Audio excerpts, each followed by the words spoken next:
Holiday season feels a bit more normal this year. We're getting back to traditions that were put on hold during the pandemic, including a holiday classic, the Nutcracker. The Pacific Northwest Ballet suspended performances last year, but now it's back.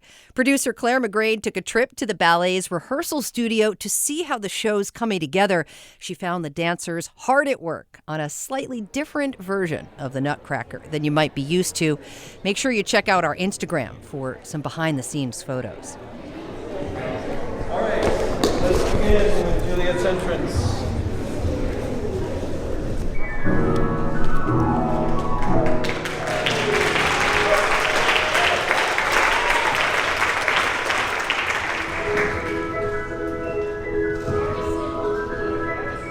I'm in a studio in Seattle Center about a week before the Nutcracker's opening night. It's a classic dance hall, one wall covered in mirrors. Juliet Prine is in the middle of the room. She's a core dancer in the Pacific Northwest Ballet, and she's dancing the Sugar Plum Fairy.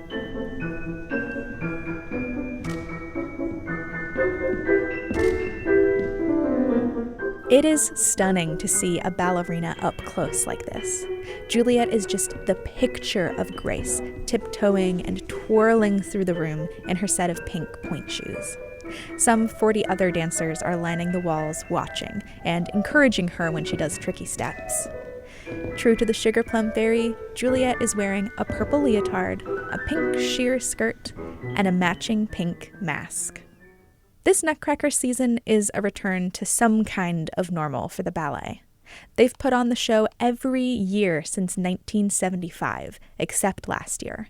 So for the company's dancers, last holiday season was a bit weird. It was the first Nutcracker in my 12-year career that I wasn't performing 2 shows every single day from the day after Thanksgiving until Christmas. That's soloist Cecilia Iliesiu. She's dancing 6 roles in the show this year.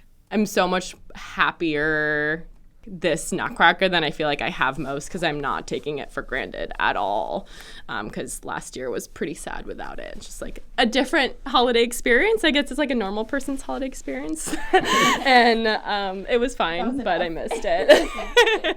Peter Bohl says he feels a difference this year as well. He's the ballet's artistic director, and he's danced in or directed hundreds of Nutcracker performances. I noticed this year that the dancers are all over it. After every class for about 6 weeks, they've started rehearsing Nutcracker, and I can see so much work going on in the hallways and in rehearsal studios on their own, and everyone's excited to do it, which makes it so much easier. I think we fall into this trap of like, oh, Nutcracker, there's so many performances, and people are so excited, and they're never going to take it for granted again. This year's show will still have marks of the pandemic. Audience members will have to mask up and be vaccinated if they're old enough to get one. And dancers are rehearsing in masks and getting COVID tests constantly, some before every performance. The youngest performers also have to wear custom-made masks on stage. Diana Starr Robinson is one of those dancers. She's 11 years old, and she's one of the 2 girls playing Clara, the story's protagonist. Dancing in a mask is really hard because masks do sometimes hold back your breathing, and the masks do sometimes smell very weird, so it's kind of hard to just breathe in a mask while you're dancing. And since COVID has started, I have not been used to dancing in a mask because of online classes, so it's just very weird to me. The ballet's costume department made 150 custom masks for all their young dancers. The mask Diana will wear is red and white candy cane stripes to match Clara's big party dress costume. But she doesn't just have to move around in a mask. She also has to act in a mask. That's true for a lot of the young performers, including all the kids in the ballet's opening party scene. They have to sell their masked performance for 20 straight minutes. Peter's advice to them? Smile, even though people can't see your mouth. I'll know if you're not smiling, because smiling happens in your eyes as much as it does in your mouth. And I said, you have to do it under the mask, because I will see your eyes, and I will see that energy and that sparkle that comes when a genuine smile happens. They had funny questions, because I work with the party scene kids too, and they were like, How do we eat a walnut if we have a mask on? I'm like, okay, pretend. This is acting.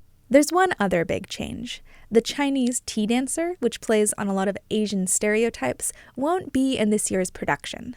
This version of the Nutcracker was developed by choreographer George Balanchine in 1954, so there are a few things that haven't aged well. We see its myriad strengths, but we also see places where it is not a production that is in line with the sensibilities of Pacific Northwest Ballet or with our community today. We see racial stereotyping and cultural appropriation in places, and I think it's really on this generation to look at those every year and also to say we can make changes here. What are the changes that we would like to make? The ballet made some changes to the character in its 2016 run, but as of this year, he'll be gone altogether and replaced with a new character, the cricket. Peter chose a cricket because they carry importance in Chinese culture. They're seen as good luck and associated with music. This cricket is bright and colorful, and all of that balancing choreography that is jumps and splits and popping around the stage seems to fit a cricket perfectly.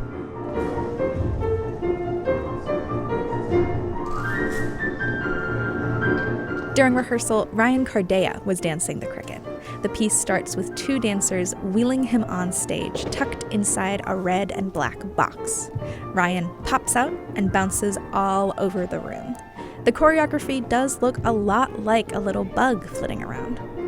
During the performances, the cricket will be in a new costume as well, a bright green suit with gold antennas and fluttering green wings. 5, 6, 7, 1, 2, 3. The solo ends with Ryan jumping in place and touching his toes 6 times in a row, and then zipping back into the box. The Nutcracker is the ballet's biggest crowd pleaser every year. It draws in audiences that don't show up for other performances. And Cecilia says being back in front of a big audience is huge. When she danced during lockdown, it was in front of a camera in an empty room. To film and know that you have multiple takes and you finish a really hard dance and there's no one clapping and you're like, why did I do that? There's something different about having the energy right there in the moment. There's nothing that can replace that. For Diana, the young dancer playing Clara, it'll be her first time in a lead role, and she's nervous. Very nervous because there's over 100 people in that audience and all the spotlight is on us, so it's gonna be crazy just being there on that humongous stage.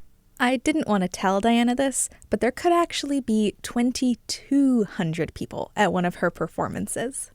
McCaw Hall holds more than that, but the ballet is keeping capacity lower than normal so people can spread out. Everyone I talked to at rehearsal was buzzing with excitement for the Nutcracker run this year.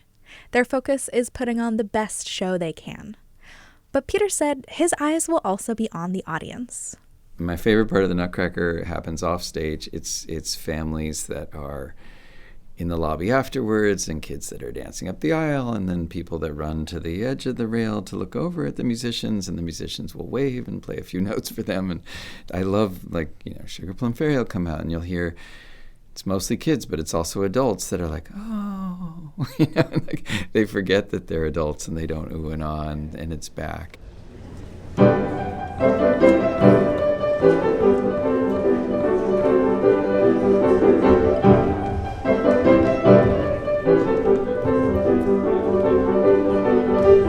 The Nutcracker is on at McCaw Hall now through December 28th. If you want to see photographs of the dancers rehearsing and get a look inside the costume department, check out our Instagram. We're at Seattle Now Pod, or follow the link in the show notes. Today's episode was reported and produced by Clare McGrane and edited by Jason Pagano. The Seattle Now team is Caroline Chamberlain Gomez, Jenny Cecil Moore, and Diana Opong. Our theme music is by Matt Jorgensen. I'm Patricia Murphy. See you tomorrow.